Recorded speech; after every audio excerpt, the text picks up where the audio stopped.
अस्सलाम वालेकुम। Next topic from the genetic disorders is about the DiGeorge syndrome.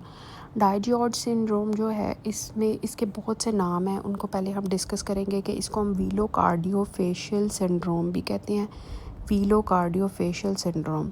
दूसरा नाम इसका होता है क्रोनोट्रंकल एनॉमली फेस सिंड्रोम और तीसरा इसका नाम होता है 22q11.2 डिलीशन सिंड्रोम।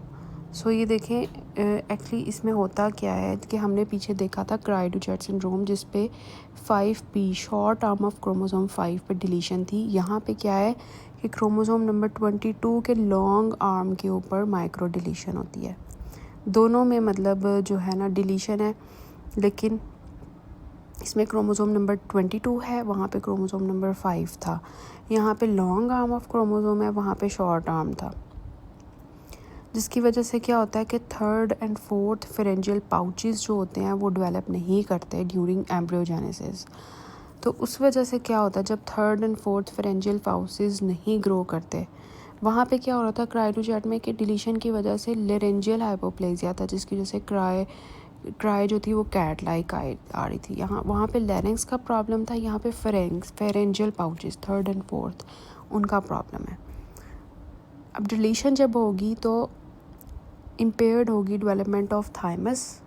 अब ये सारे आपने एक दफ़ा सही तरह गौर से सुनना है, उसके बाद हम 2 MCQs इसके डिस्कस कर लेंगे, तो वो आप बताएंगे कि उनका क्या आंसर है।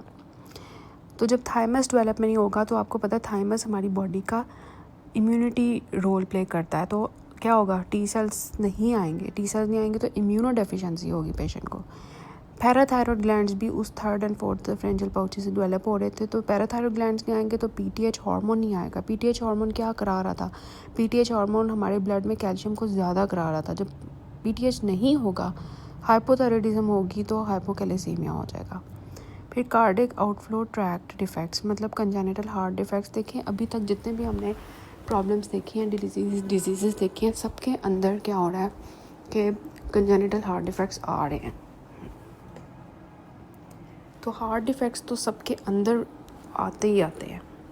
तो इसका एक निमोनिक है डाइजॉर्ज सिंड्रोम का कैच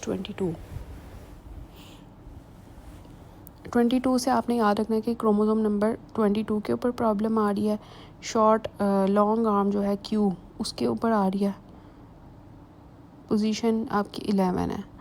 तो ये 22 से तो आपने ये याद रख लिया। कैच में C for cardiac defects, A for abnormal faces, T for thymus hypoplasia, C for cleft palate. Cleft palate आपको और कहाँ मिल रहा था, पटाओ के अंदर।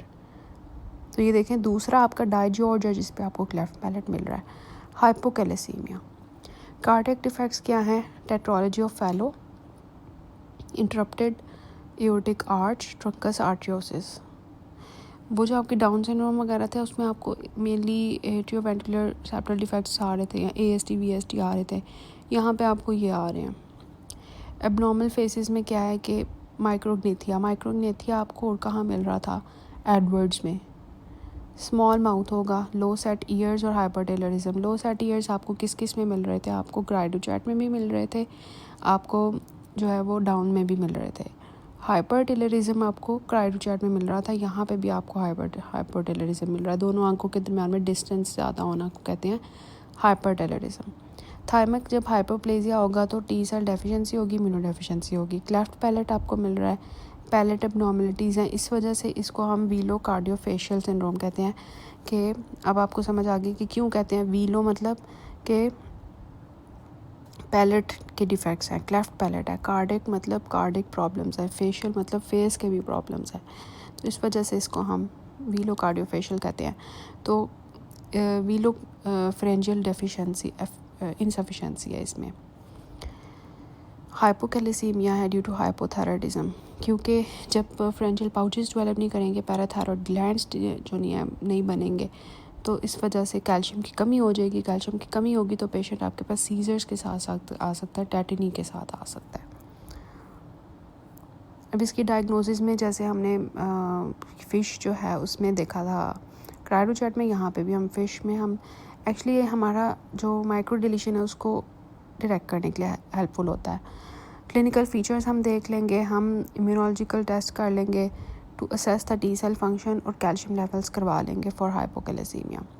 लैब फाइंडिंग्स में आपको कैल्शियम कम मिलेगा, आपको टी सेल के काउंट कम मिलेंगे और आपको थायमस की हाइपोप्लेजिया मिलेगा ऑन इमेजिंग और बायोप्सी। सिंपल सी लैब फाइंडिंग सारा कुछ है। एसोसिएटेड कॉम्प्लिकेशंस क्या हैं कि आपके पास पेशेंट्स आ सकते हैं कि मतलब उनके पास पहले से उनकी हिस्ट्री होगी कि हमारा बच्चा जब से पैदा हो रहा है उसको बहुत ज़्यादा इन्फेक्शंस होते हैं, बच्चा जब से पैदा हुआ है तब से उसको कैल्शियम की कमी हो जाती है बहुत ज़्यादा, और क्लेफ्ट पैलेट है हमारे बच्चे को हार्ट के प्रॉब्लम्स हैं। इस तरह के पेशेंट्स आ सकते हैं आपके पास।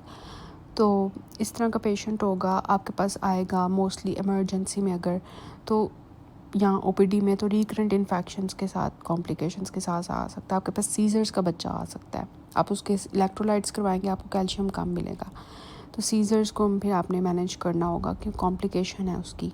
Developmental delay and psychiatric disorders later in life, इनको शिज़ोफ्रेनिया हो जाता है। अल्जाइमर्स आपके पास डाउन सिंड्रोम में जल्दी अर्ली ऑनसेट होता था, यहाँ पे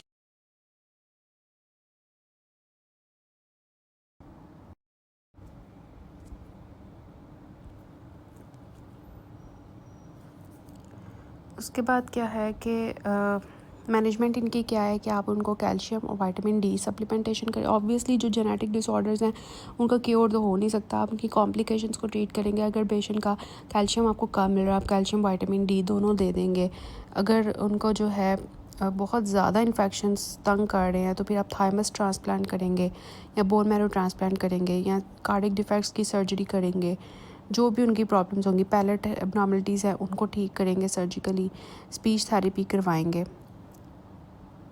अगर उनको इम्यूनोग्लोबुलिन्स की ज़रूरत पड़ी है, इमरजेंसी में पेशेंट्स आए हैं बहुत ज़्यादा, तो फिर आप उनको इम्यूनोग्लोबुलिन्स दे देंगे। सो ये आपका डाइजेस्ट सिंड्रोम था। इस तरह के पेशेंट्स आपके पास देखें, फेस उनके देखें, माइक्रोग्नीथिया नज़र आ रहा है आपको, ये देखें छोटा सा उसका मुंह है, लो सेट ईयर्स है, हाइपर टेलरिज्म, दोनों आंखों के दरम्यान में डिस्टेंस देखें ज़्यादा है।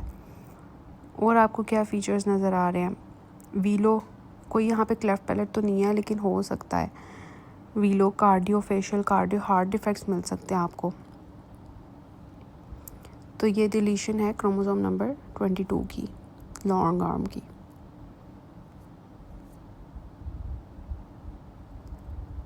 ठीक है,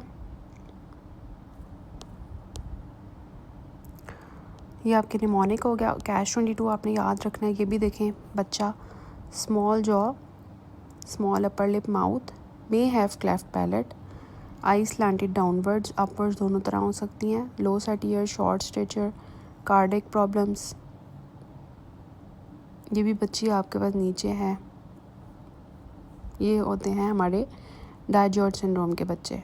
इतने ज़्यादा मैंने आपको दिखा दिए, इस तरह आप इनको देख सकते हैं। आम बच्चों से डिफरेंट ही होते हैं ना ये बच्चे। ठीक है, उसके बाद है कि ये वैसे इम्यूनिटी का टॉपिक है, लेकिन यहाँ पे आपने ये बात याद रखनी है कि विच, ये एमसीक्यू आया हुआ है, what area of lymph node is not well developed in digest syndrome. Digest syndrome में एक्चुअली आपका थाइमस डेवलप नहीं होता, और लिम्फ नोड का कौन सा पोर्शन डेवलप नहीं होता, पैराकॉर्टेक्स। तो ये एमसीक्यू आया हुआ है। फिर एमसीक्यू आया हुआ है ये वाला, patient has repeated episodes of viral and bacterial infections, मतलब उसकी इम्यूनिटी कम हुई हुई है। ऑल्सो हैज़ क्लेफ्ट पैलेट, मतलब उसको वीलो प्रॉब्लम्स भी हैं और कार्डिक डिफेक्ट्स, वीलो कार्डियो। ठीक है, तो दो डिफेक्ट्स आपके पास आ गए। What will be the findings present, no follicles in paracortex, lymphocyte atrophy, decreased lymphocyte carrying immunoglobulins, and atrophied tonsils, absent germinal center in lymph node। देखें टॉन्सिल्स का तो कोई प्रॉब्लम है ही नहीं है, जर्मिनल सेंटर का तो कोई प्रॉब्लम है ही नहीं है, पैराकॉर्टेक्स खुद डेवलप नहीं होता, और लिम्फोसाइट्स का तो खुद कोई प्रॉब्लम नहीं है। तो ये डिक्रीज लिम्फोसाइट कैरिंग इम्यूनोग्लोबुलिन्स, मतलब उसके अंदर इम्यूनिटी की कमी है। तो ये एक्चुअली डाइजेस्ट सिंड्रोम है, उसका एक तरह से एमसीक्यू आया हुआ आपके पास।